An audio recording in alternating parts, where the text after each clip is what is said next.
The night they awakened. Sleep was impossible. The red shadow I saw last night didn't just frighten me. It followed me into every blink, every breath, every thought.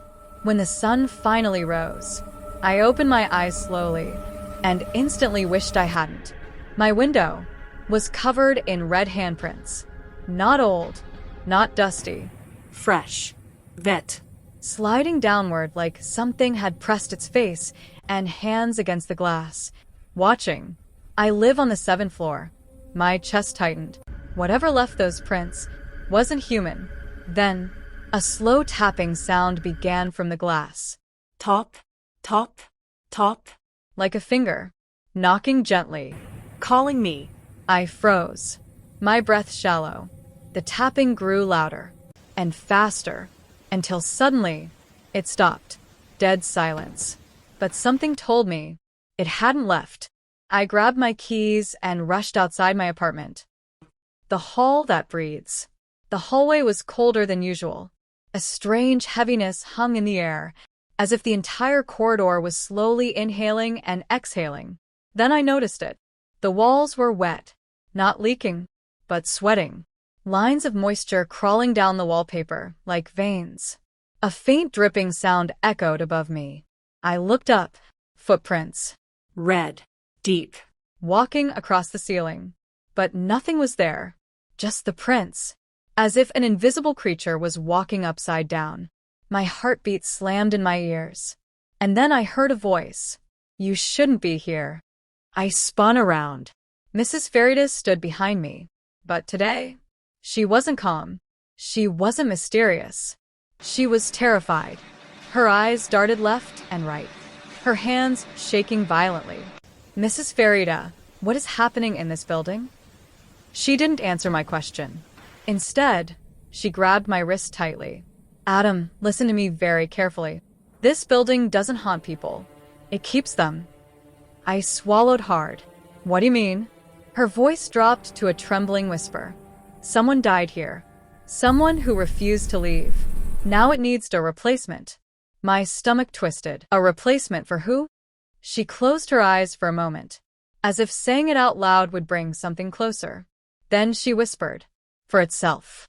Before I could ask anything, a deafening bang shook the ceiling, followed by rapid footsteps. Heavy. Fast. Not running like a person, running like something with too many legs. We both looked down the hallway. A tall dark shape sprinted past the far end, distorted, glitching, jerking, like its body didn't belong in this world. I turned to ask her what it was, but Mrs. Farida had vanished, disappeared without a sound. The scratches on my door, a heart racing, I rushed back to my apartment and slammed the door shut. For a moment, everything was still. Then, a slow scratching sound began on the other side of the door. Not random, not chaotic, deliberate. Scrape, scrape, scrape. Someone was writing on my door. When the sound stopped, I turned on my flashlight and slowly leaned forward. Words were carved deeply into the wood. "Tonight. Don't hide." My hands shook. A small folded paper slid under the door. I hesitated, then picked it up.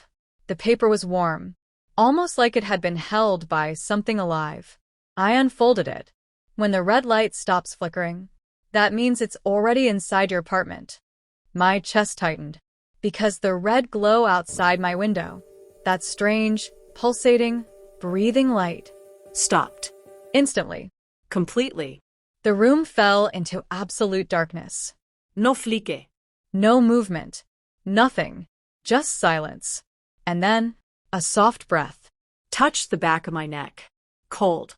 Slow. Real. I didn't turn around. I couldn't. My eyes watered. My hands trembled. The breathing continued. Closer. And closer. As if something was pressing its face an inch behind my skin. Then, a faint sound from the kitchen. A click. Something small. Soft.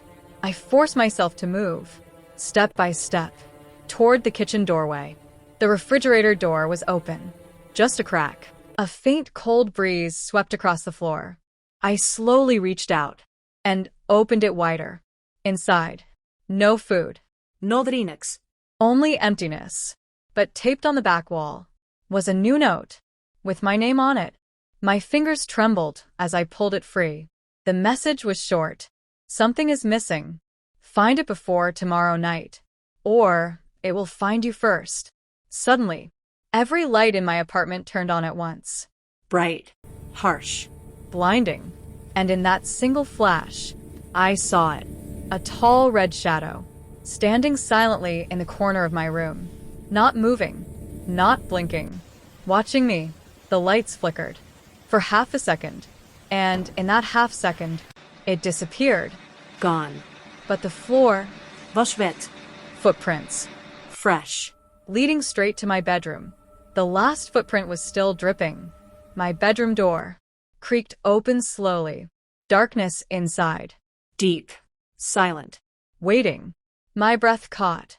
Because now I knew tonight wasn't the danger. Tomorrow night is. And something missing is coming for me. To be continued.